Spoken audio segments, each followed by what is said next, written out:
Hi, my name is Jacob Bowden. Golfers these days are fascinated with hitting the ball farther than ever.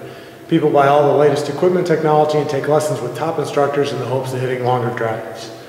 While a titanium driver of today can be hit farther than an old wooden driver of yesterday, and golf instruction can help you hit the ball more efficiently and consistently on the center of the club face, neither of these things will likely make much of a difference regarding the amount of club head speed that you're able to generate.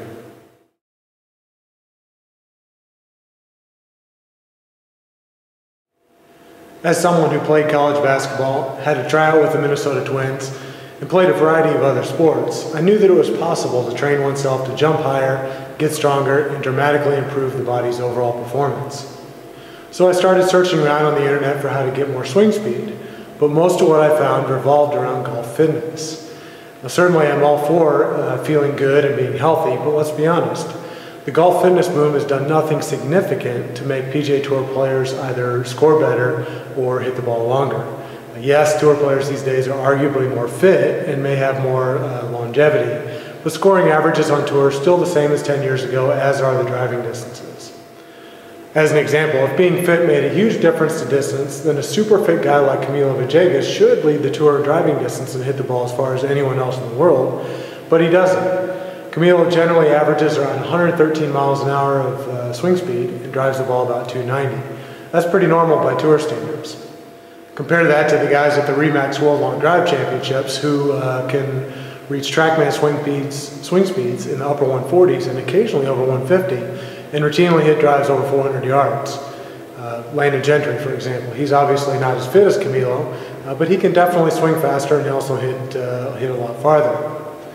Furthermore, as long as you're flexible and strong enough to make a balanced swing and you have enough cardiovascular endurance to get yourself around the golf course, what more do you really need fitness-wise to play golf? Since at that time I couldn't find hardly anything about how to train the body to swing faster, I decided to take what I already knew as an athlete and trainer and combine that with what else I could find about getting faster and more powerful in other sports. Using what I found from guys like Fred, Dr. Squat Hatfield, martial artist Bruce Lee, and numerous others, I pieced together a swing speed training program that allowed me to increase my swing speed by 37 miles per hour in 49 days. At 2.5 yards per mile an hour, that's 92.5 yards farther. Obviously, I was curious to see if this would work on others, so I tested a more bare-bones version of my training program on several other golfers of a variety of ages and handicaps. And each one got 12 to 16 miles an hour faster, 30 to 40 yards, in 30 days using only a 10 to 15 minute program that could be done right at home. Since then, I've gone on to train thousands of other amateurs, tour players, and long drivers, and the results continue to be the same. So let's get you introduced to some basic principles of swing speed training, and then we'll go over a more specific training program that you can do to hit the ball a lot farther in only a matter of a few weeks.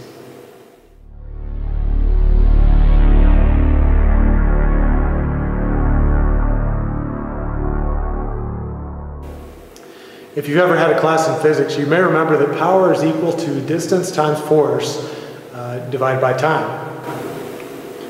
Based on this, to increase your power, you can do any of the following. One, increase distance, i.e. use a longer club. Two, increase force, getting stronger using a heavier club. Three, decrease time, swing faster. Or four, combine any or all of the three variables. Let me give you some examples. Here's our formula again. We'll assume that the variables are 2.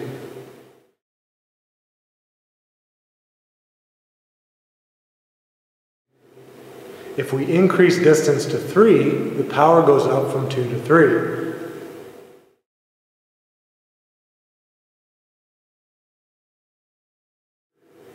If we increase force to 3, the power also goes up from 2 to 3.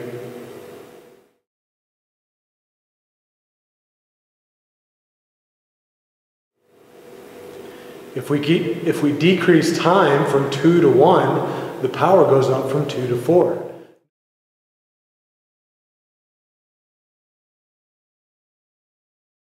Note that this doesn't mean that you get more power from decreasing time as opposed to increasing distance or force. The point of the example is just that the power goes up when you increase distance or force or you decrease time. Lastly, you can see the power also goes up when we do all three things. That is, increase distance and force and decrease time.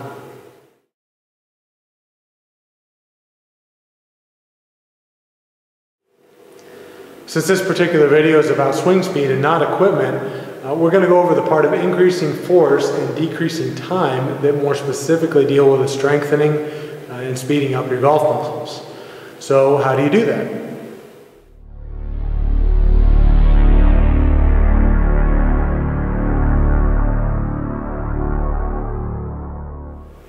There are three major components that I think should be included in anyone's swing speed training program. The first and the third being the most critical. 1, practicing swinging fast. 2, training aids. And 3, strength training. Let's go over them in more detail.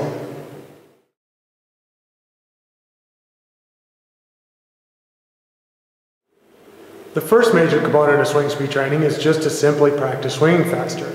This can be done hitting balls or by making dry swings, meaning making fast swings without hitting balls. I know it sounds obvious, but I'd be willing to bet that most people don't work on their speed at all. There's something to be said for gaining speed from just practicing swinging fast. After all, how would one expect to get faster if that person isn't going to spend a little time practicing getting faster? And even if you're a professional long driver, you're probably already doing some level of practicing swinging as fast as you can already. But I still want to point out its importance.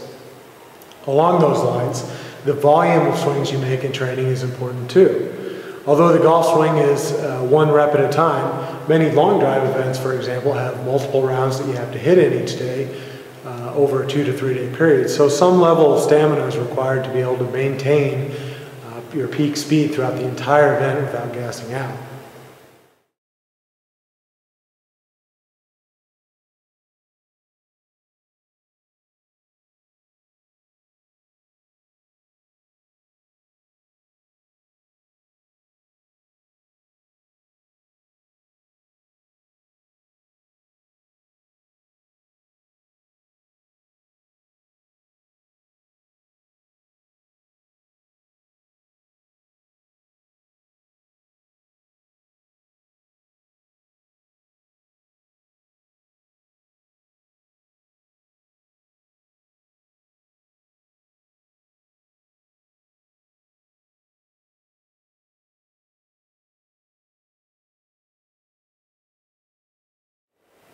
Unlike guys like Sean Pfister, you may not have time to hit this many balls. However, during the training period where I got my swing speed radar up to 155 miles an hour, I was hitting about 95 speed reps 4 times a week. That's less than Pfister's 1,000 per day, but the point is that you really don't need to hit that many balls to get great speed results. Simply doing 100 total reps several days per week is plenty for someone to compete in long drive. For your weekend golfers, I realize that even 100 drives is still a lot. But the good news is that just hitting about 30 drives twice per week where you focus on speed, like what we'll go over in the basic speed training program, can still increase your speed significantly.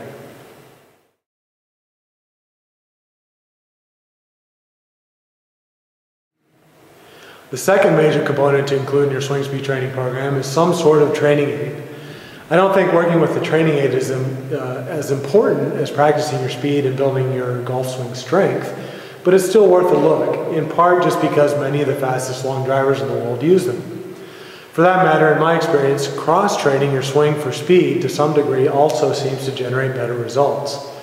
You're probably already aware of some training aids like the speed stick or the momentous power hitter that are advertised to increase your swing speed. But which ones actually work and which ones are worthwhile? There are 3 primary classes of training aids that can be used for swing speed training. 1, overloading devices, 2, overspeed devices, and 3, wind resistance devices. Let's go over them.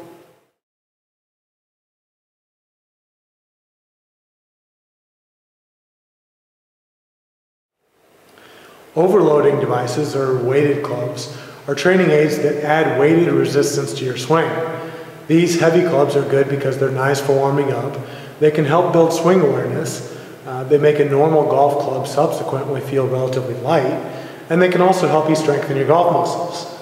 That said, from a swing speed training standpoint, you have to be careful with how you train with them.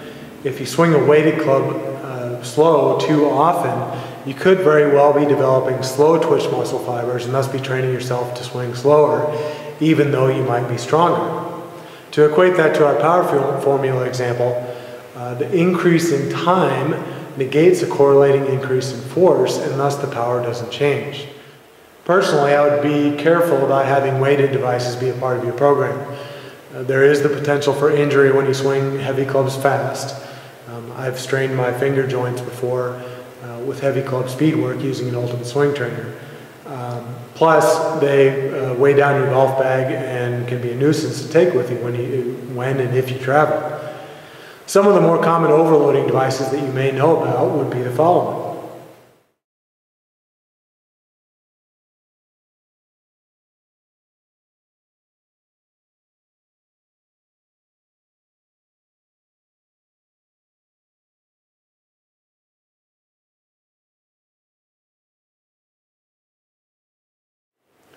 If you don't have one of these and or don't want to buy one, there are homemade alternatives. For example, you could swing a baseball bat in a golf swing motion, or wrap a bunch of lead tape on either side of the balance point of the shaft on an extra driver or club that you have laying around and otherwise aren't using. Remember, with weighted devices, don't spend too much time with one if you aren't doing speed work with it. And if you do speed work, be safe and make sure you're warmed up before really slinging one around.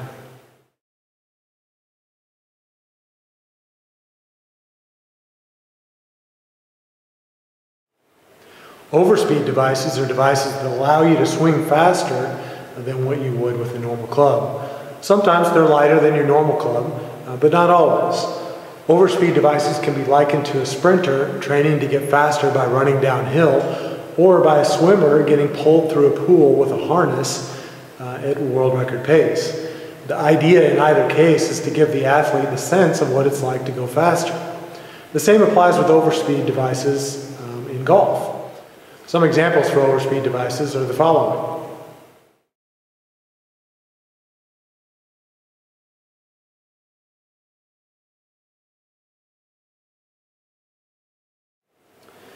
Now, many of these speed products have just come out in recent years.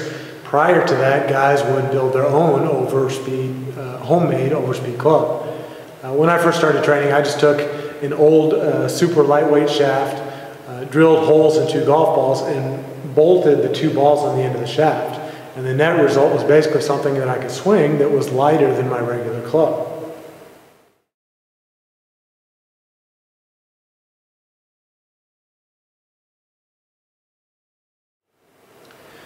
Wind resistance devices are training aids that you can swing that add resistance to your swing, but without dramatically altering the weight of the club. Here are some examples of more common ones.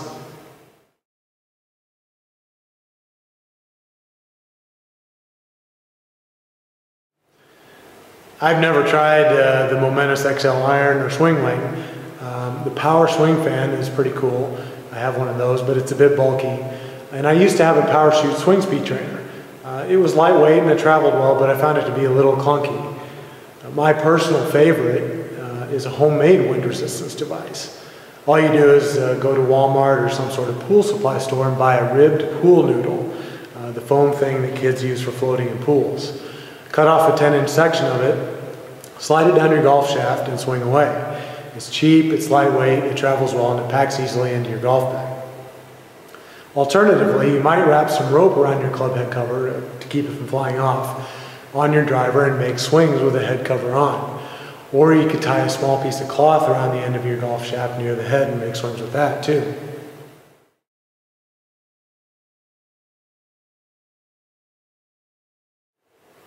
The final major component to include in your swing speed training program is some sort of golf swing specific strength training. Practicing swinging fast and using training aids can definitely help you pick up some speed and distance, but they'll only get you so far. Remember again from our power equation that to get more power, you can decrease time and or increase strength. Practicing swinging fast and working at training aids can give you a pretty good speed bump, but eventually your speed will level off. From there, it's important to focus on adding more golf swing strength, particularly to the muscles you use during your downswing. Because whether you're a recently retired amateur or a world long drive champion, everyone starts from zero at the top of the backswing. Now there's a number of things we can do to strengthen your golf muscles, but the ones we're going to cover in this material are resistance band isometrics and weight training exercises using things like free weights, Nautilus equipment, etc.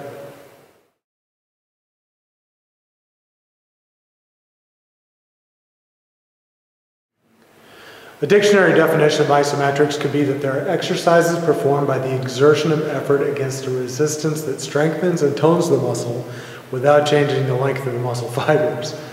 So what does that mean? Maybe a simpler way of looking at it would be to push up against a wall as hard as you can.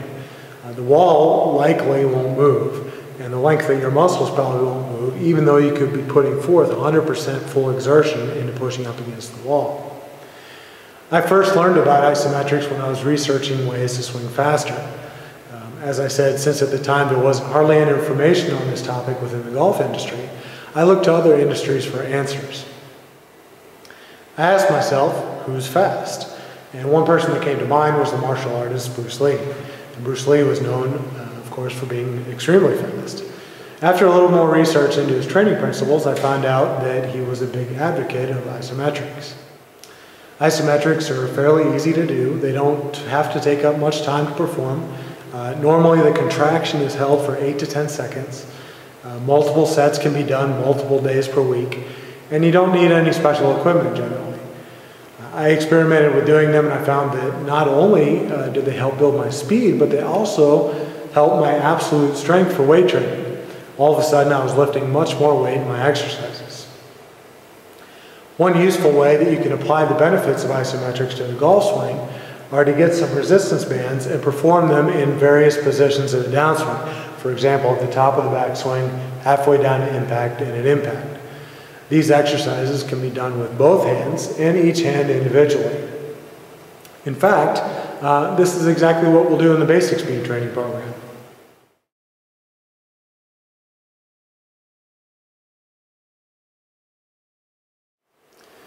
When it comes to fitness, one of the first things that comes to my mind is weight training. Not only can weight training help you get fit, it's also a valuable tool when it comes to increasing your swing speed. As we saw in the power equation, one aspect of getting faster is also getting stronger. Weight training can help us do that. In fact, if you look at all of the modern era Open Division Remax World Long Drive Championships, they all work out with weights in the gym. This includes guys like Ryan Winther, Mike Dobbin, Jamie Sedlowski, Sean Pfister, Jason Zubak, and Carl Walter. Weight training isn't something we'll do in the basic speed training program, but on a more advanced level, it's definitely worth covering for those that have the time and dedication to do it. We'll take a look into the ins and outs of what to do later when we talk about advanced speed training.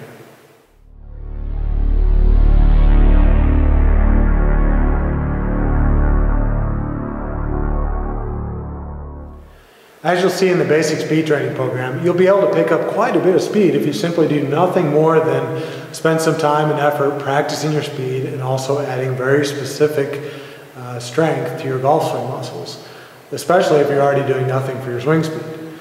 Additionally, we'll be throwing in a training aid into the mix, which can either be store-bought or homemade. But what if you have the desire and motivation to get even more speed? The good news is there's more you can do if you have the motivation. And none of these things in and of themselves will necessarily generate dramatic results, but one thing adds to another in a synergistic way, and every little bit helps when you're training to get as fast as possible. Some of the other extra things that we can do include things revolving around fitness, sports supplementation, soft tissue work, and mind techniques. Let's take a look at each one.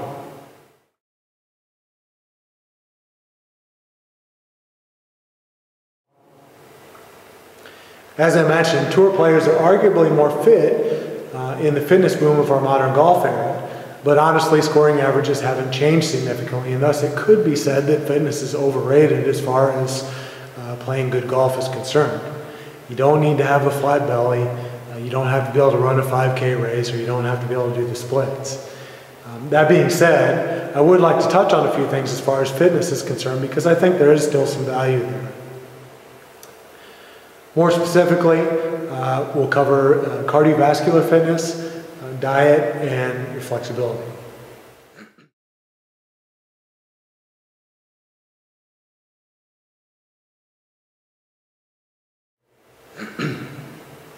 From a cardiovascular standpoint, unless you're a speed golfer, I think as long as you're in good enough shape to walk 18 holes while carrying a bag without getting overly tired or winded, then you're okay. And even then, you may have a pull cart or be riding in a cart. So as far as playing golf is concerned, it's not really necessary to have any great amount of cardiovascular endurance. But personally, I feel better playing golf and I'm more mentally alert when I'm in better shape and I'm not carrying around excess body fat. After all, feeling good can arguably help you play good. Sometimes I'll go for a trail run, use the cardio equipment in the gym, etc. I try to mix it up to keep from getting bored. I can appreciate that some people don't particularly enjoy cardio training. In that case, maybe it's better for you to have a weekly tennis match with friends or family, join a basketball league or something like that. It can also help to distract your mind by listening to music on your iPod, watching TV or a movie, getting a buddy to go with you so you can have a conversation, etc. I won't get into anything to things like using heart rate monitors and whatnot, which can actually make a fun way to make a game out of cardio training. But if you do 20 to 60 minutes of cardio work 2 to 5 times per week, where you elevate your heart rate to the point where you can still comfortably have a conversation, that's pretty good for cardio training.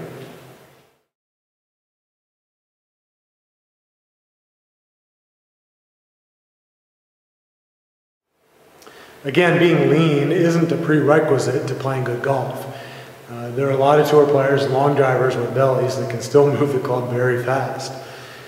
That being said, if you would like to be a bit leaner, it is something you can control. Much of this comes down to what you eat, and it's an area where a lot of people really miss the mark, even those that are getting sufficient exercise. Personally, twice I've gotten my body fat down to around 5% and still in a healthy manner. During those times, this was a typical meal plan for me.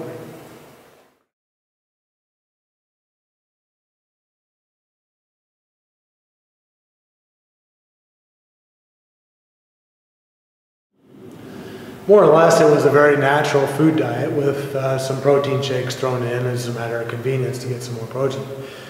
For some, this would be a bit extreme, but fortunately, if you're just looking to drop a few pounds or flatten out the stomach a bit more, it's a bit simpler than that.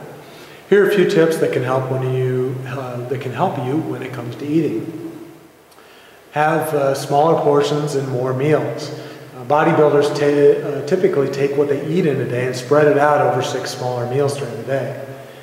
Don't get refills on soft drinks. Replace the Coke with Diet Coke, the Diet Coke with water.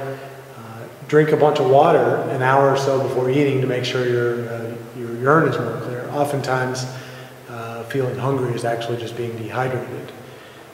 Order the medium or small instead of the large or extra large. Eat your food slowly and really savor every bite. The act of chewing stimulates digestive juices, and this also gives your body time to recognize that it's had enough to eat. You can tell your friends and family what you're doing. It's easier to make good choices when those around you aren't inviting you out to all kinds of places to eat and are waving candy and food you're trying to avoid around in front of you. Especially in the U.S. where portions are so big, split and order with your date, your wife, etc. It'll save you a few bucks and also cut down on the portions you both are eating. You can plan out your meals ahead of time and have good food around you for when you get hungry. If you let yourself get too hungry or weak and you don't have that food around, it's easy to just reach for a candy bar or some kind of snack like that if it's right next to you. Eat balanced meals that include healthy proteins, carbohydrates, and fats. Go grocery shopping on a full stomach. If you don't, you're more susceptible to making bad shopping decisions.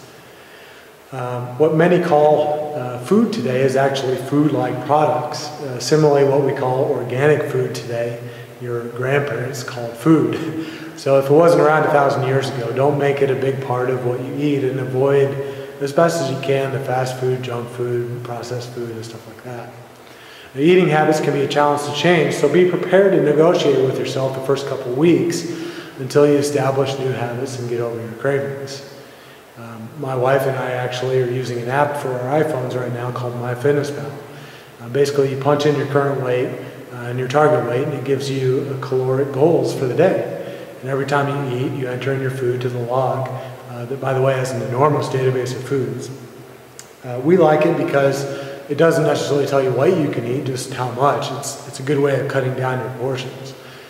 We also like the extra motivation that it gives to get out and exercise, because when you go exercise, you earn more calories within the app for your daily goal. And then also to stay on top of those kind of things, to check my weight and body fat conveniently at home every week or two, I just use a basic scale and some Slim Guide skin fold calipers.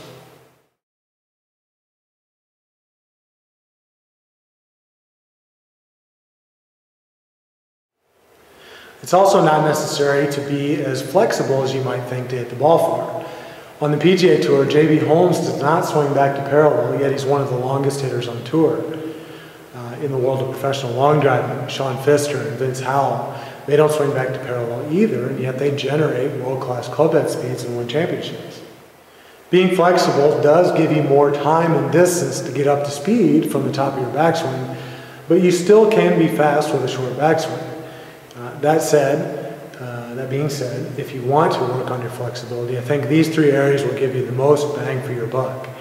Torso rotational flexibility, neck rotational flexibility, and hip rotational flexibility. Here are a few sample stretches to work those areas. Lie on the floor on your side with both arms together out in front of you, and bring up the leg farthest from the floor towards your arms. While keeping your top knee on the floor, roll open your chest, torso, and top arm, and try to stretch out and touch the floor behind you. Stand facing 90 degrees away from a mirror, and turn your neck and gradually increase your neck rotation flexibility over time until you can look directly at yourself in the mirror while facing 90 degrees away. Stand normally, and while keeping one foot planted on the ground, gradually walk your way around that foot with the other foot. You can do this both ways to work both your internal and external hip rotator flexibility.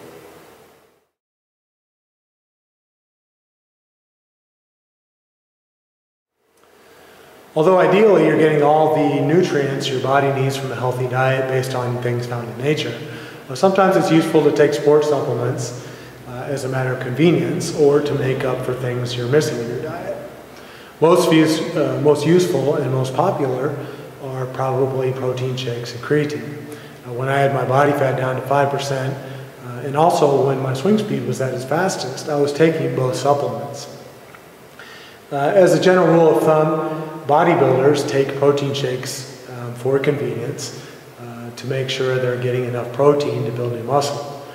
For them, making sure to get 1 gram per pound of body weight each day is a fairly normal guideline. Creatine is also useful for a lot of athletes, particularly those who need quick and explosive movements.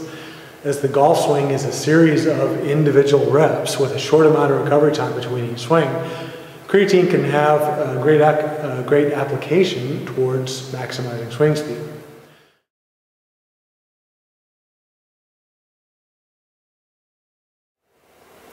Early in my speed development research, I was thinking about what kind of athletes were tremendously explosive for short amounts of time in an effort to find application to golf. One group that came to mind was powerlifters. And one of the greatest powerlifters of all time was Dr. Fred Hatfield, Dr. Squat as he was nicknamed. He could squat over 1,000 pounds, and apparently he also had over a 40-inch vertical. In his book, Power, A Scientific Approach, he mentions a system that he used in his training of soft tissue and neuronal stimulation called Neuromuscular Reeducation, developed by Dr. Gary Glom. Over the years, microtrauma to the muscles builds up to become macrotrauma.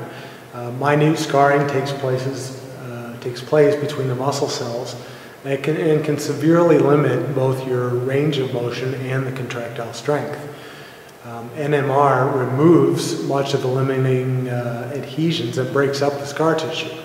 I tried NMR, and although it was quite painful and intense, the immediate results I got were rather incredible. In my next trip to the gym, out of nowhere, I was suddenly much stronger and more flexible. I should point out that because my muscle fibers were kind of tinkered with, my golf swing took a dive for a practice or two, but once my neuromuscular system made the adjustment to the new and improved muscle makeup, I was swinging faster and hitting the ball better than I'd previously done so before that. There are certainly other types of body work out there as well that may have significant benefit when it comes to increasing your swing speed. But I wanted to mention NMR at the least because personally it's the type of body work I've had the most success with in its application to swing speed.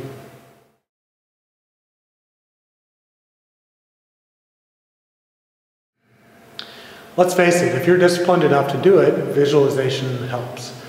Top athletes and performers like Michael Jordan, Tiger Woods, Jack Nicklaus, Jim Carrey, Kobe Bryant, Arnold Schwarzenegger, Roger Federer, Oprah Winfrey, Taylor Swift, etc. All have used visualization to their advantage in their careers. On the day I hit 155 miles an hour on my swing speed radar, right before I made that swing, I put a clear picture in my mind of looking down at my radar after having swung and seeing the display reading 155 miles an hour. I briefly thought about how fast my body would have to move to achieve that speed, and also how it would feel to see that reading. As soon as I had that movie in my mind, I stepped up and let my mind and body recreate what I just pictured without thinking about how to do it. And sure enough, it worked. Interestingly, the title of Mike Austin's Golf is Mental Imagery video series also points to the power of visualization in golf and distance. Use your imagination to picture your ball flying to and even beyond a target further off in the distance than you've ever driven a ball.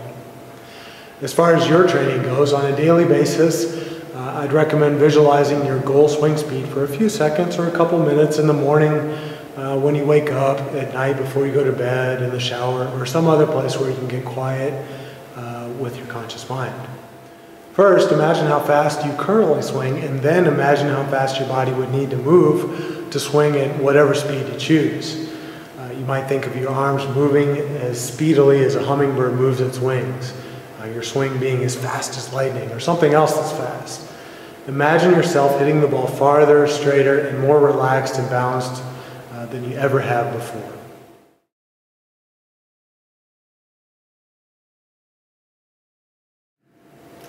I think one of the keys to making dramatic transformations is being open-minded to anything that can help you accomplish your goals. I never used it while swing speed training. However, I can tell you that when I was using our 0-point golf mental game training program, I was playing the best golf of my life. Basically, it's a series of scientifically designed audio tracks and subliminal messages that you listen to with your headphones, with your headset for 30 minutes a day. This is another one of those things that takes discipline to do, but I did want to make it aware to those of you that want to take your golf and possibly your swing speed to as far levels as you can.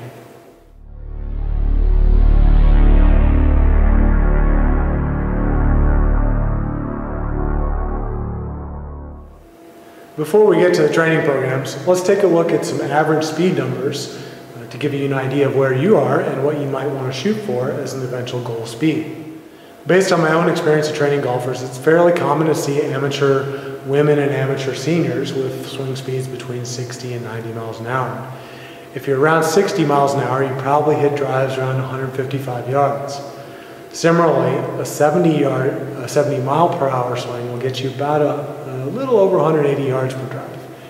80 miles an hour means about 205 yards per drive.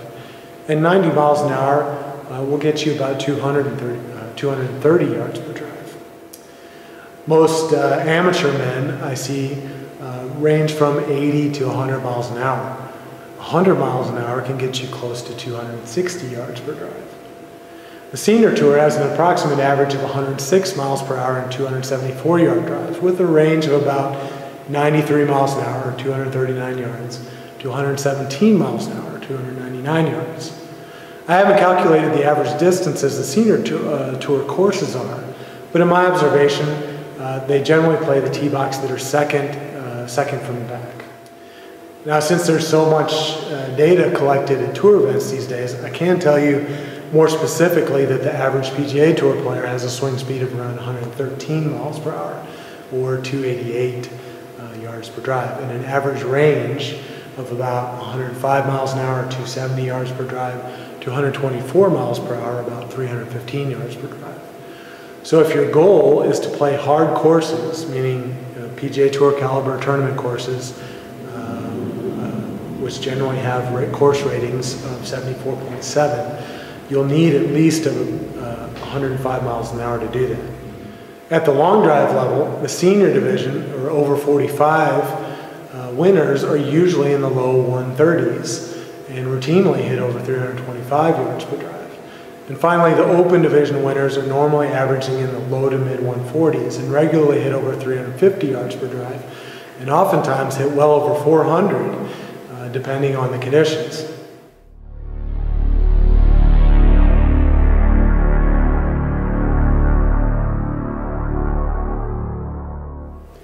In my observation, golfers who use some sort of radar device during swing speed training tend to get much better results.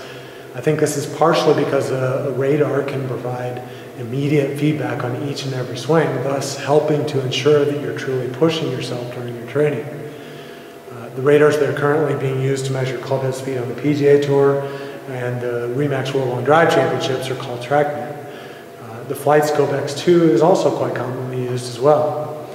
At the present time, TrackMan or FlightScope X2 are considered the best of the best. So if you really want to compare yourself directly to the Tour Pros and Pro Long Drivers, find one of these brands of launch monitors near you at a local golf shop like this or a golf course, and make a few swings to get yourself some baseline swing speed numbers and see how you fare. That being said, quality can come with a price. For example, a TrackMan can cost anywhere from 15 to 25 grand. Obviously, not everyone can afford something like this. But to date, the best alternative that I found to a TrackMan or FlightScope is the Sports Sensor Swing Speed Radar. The Sports Sensors radars are accurate, they're lightweight, they can easily fit in your golf bag, and they're affordably priced starting at $99.95. If you don't already have one, we've conveniently got them for sale for you through the Swingman Golf website. Now once you have the SSR, one thing I want to point out about them is that they use Doppler radar to measure the fastest moving part of the club, which is typically the toe of the club. The TrackMan and FlightScope X2s also use Doppler radar, but they have an additional algorithm built into them to calculate the club head speed at the center of the club face. What that means is the swing speed output on a TrackMan or FlightScope X2 will read slightly slower than an SSR. It's not that any of them are inaccurate, it's just important to know that they're measuring slightly different things. Now, how much difference there is for you will depend on how you move the club face through impact. But nearly everyone I've measured has fallen roughly between 5 and 12%. I'm about 10%, my friend Adam is about 8.5%, another friend of mine, Ryan, is 10.5%, etc. So for sake of an accurate comparison, it's best if you can make 5 or 10 swings using a TrackMan or a FlightScope X2 and an SSR, both at the same time to find your personal average difference. However, if that's not convenient for you and you don't have one around, simply just knock off 10% of the readings you get on your SSR to give you a ballpark estimate for what you'd be on a TrackMan or FlightScope.